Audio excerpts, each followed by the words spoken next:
Thursday, September 15th. For months, he's been forced onto my timeline. Hidden in the green grass is the element, waiting to strike like snakes. And I'm there too, watching. 6 months of nights have turned me into a nocturnal animal. I must choose my targets carefully. There's a lot of memes. I wish I could say I'm making a difference, but I don't know. Cameos, dances, messaging girls, they're all up. And now this. TikTok is eating itself. Maybe it can't be saved, but I have to try.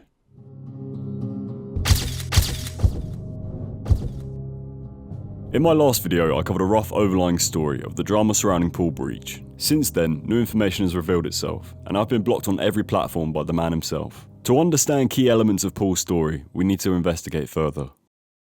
As heartbroken as I am about being blocked, I'm not the only one. It seems any creator that speaks about him gets blocked. Which is understandable. You're not just going to sit and listen to people calling you Theo Baker. With the chaos around him and the internet monitoring his activity, it seems like he's put on his blinkers and kept digging his hole. A few days after I posted my video, Paul posted a TikTok stating he was in the middle of a social media witch hunt. I know that I am in the epicenter of a social media witch hunt. And I know, and hold my hands up, that I have not helped myself in this situation in the slightest. If you quick Google to what it tells you not to do on responding to people, I did everything that you're not supposed to do. Being aggressive, being defensive, playing the victim, everything that could have been made wrong by me. I did it, and I have to learn from that. I have to learn from that quick. I'm sorry for all those people who do like me and do stick up for me and do say stuff, and you get dragged into the quagmire and you get pulled down by the witch hunt and stuff. When this one's on me, this one is truly on me. I need to grow up and act fast. Although Paul stated in that video that he needs to grow up and fast, he came back reincarnated as Magic Mike from Wish. Before TikTok, Paul used to work as a carer, and during recent videos, Paul has admitted kissing residents on the cheek and forehead, and allegedly acting inappropriate with patients under his care. I love care. I've been a carer for a very long time.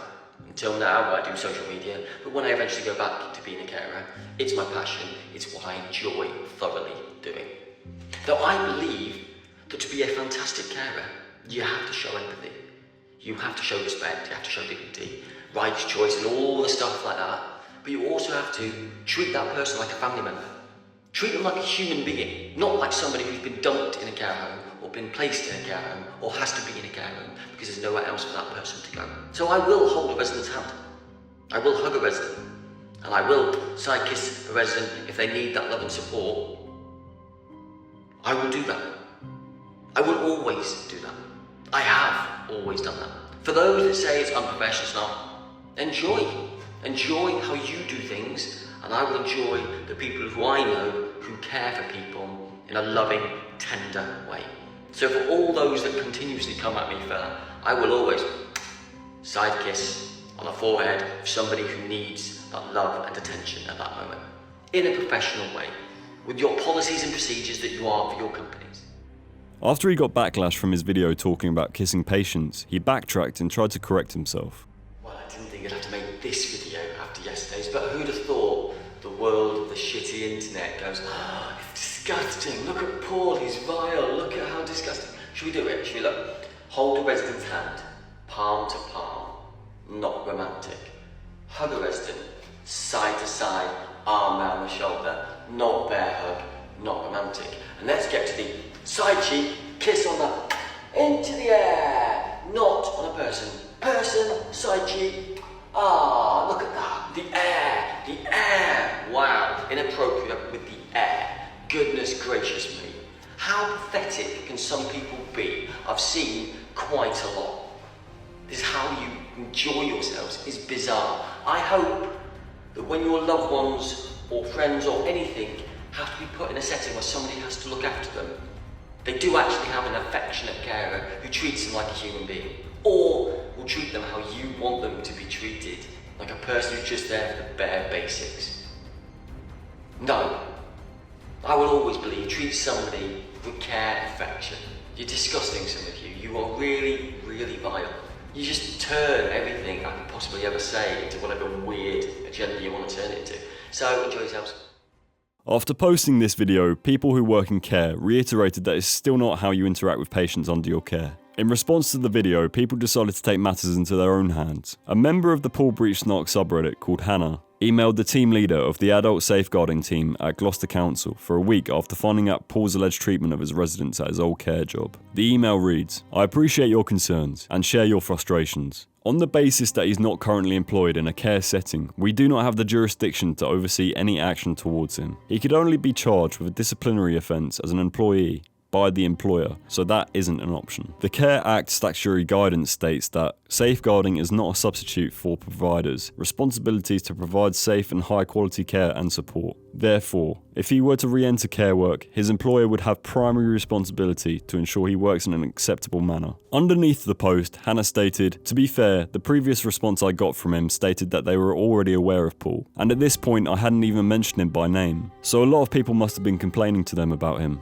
The internet has also become increasingly concerned that he's making content aimed towards children by mentioning superheroes and Disney characters. Hello, you amazing humans. Wow. Wow. Hello. It is day 5 of Question of the Day at 9:35 PM exactly. I hope you had a fantastic day. I certainly have. The question today is, if you could have a superpower, what would that superpower be? And also, can you type your superhero name backwards? Go for it. From the video, you can tell he talks in the tone of a kids' TV presenter. I'm not sure if we've seen that story arc before. He's also asking for engagement and participation in the comment section. His fans have argued that he's just having fun in the videos, but as a genuine question, what adult is running to the comment section to comment what their superhero name backwards would be? Paul recently got a brand deal with the Nut Company, where he eats some nuts and proceeds to give his immediate thoughts. Salty, cashewy, roasted it. I think it does exactly what it says on the table. Delicioso. Within 30 minutes of the ad being up, the video was taken down and the campaign was cancelled after a barrage of messages flooding in from people to the brand, Nutspick. The brand was obviously unaware of Paul's content, but it's pretty nuts how he got a brand deal in the first place.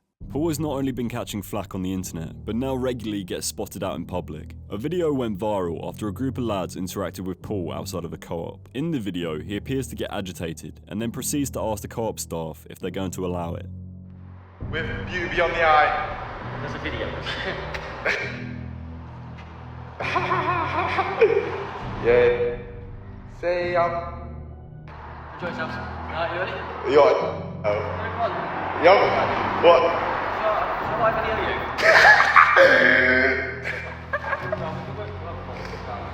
Yeah. You're saying, I'm loving it. Loving it, bless you. I'm having fun, aren't you? My message to you. Oh, bless you. Have fun. Right?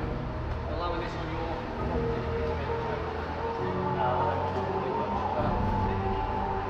fun? Yeah, bro. You sit on your life and pretend to talk to people that aren't there, bro.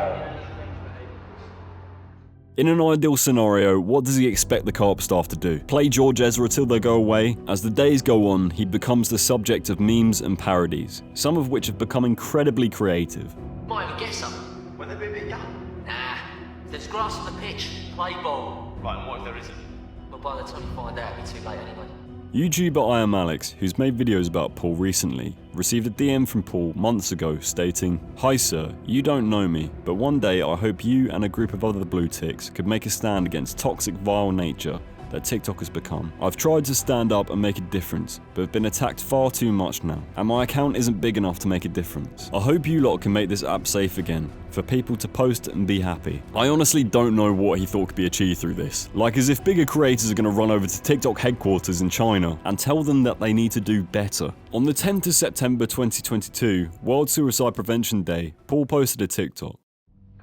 Today was supposed to be National Suicide Prevention Day. From personal experience, just talk to people. Talk. If you're ever having thoughts, ever having doubts, ever having low moods, depression, confidence issues, just that overwhelm you, just please talk. From personal experience, there's not a week goes by in the last year and a half that I haven't contemplated my existence and planet and shit. So, just please just talk.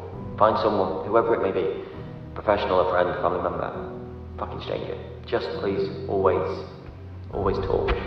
Somebody will be there for you. On the same day, he posted a story to Instagram with the caption that read, "I don't get compliments, I get insults. I don't get peace, I get hatred. I don't get a day off from negativity, but yet I try to smile. I try to keep myself alive, and sometimes that's a struggle. All I want is happiness and simplicity. Be there for each other." A post in the Paul Breach Snark subreddit stated, "He's not suicidal. At best, he's fantasized about it, but only in a narcissistic way. The trolls would get so much shit for it, or everyone would be so sad. And at the very least, the suicidal post is his way to keep the trolls at bay." Underneath this post, someone stated, "It's emotional manipulation at its finest. If he truly feels like that, then come off TikTok for fuck's sake. This man is a giant imbecile." The internet reacted to this post by claiming that he was trying to make National Suicidal Prevention Day about him. People have claimed it's in line with his narcissistic traits he has shown since joining TikTok. Examples of narcissism can be seen from his lives. TikTok creator Egghead Chris called out Paul for claiming TikTok had sent him an award. After some research, Chris discovered that you can actually buy the exact trophy on Amazon. Paul is an extremely confusing individual and lives in a world where he believes the chaos that surrounds him is due to outside forces and not because of his own behaviour and actions online. To me, he comes across like Michael Jackson. He acts like a child in a man's body and isn't fully conscious of his questionable alleged behaviour. I hope for the sake of Paul and everyone online, he gets the help he needs. Thank you so much for watching this video, it really does mean a lot to me. Make sure to follow me on all my socials @PhatMemer. Like, subscribe, and comment below what you want to see next.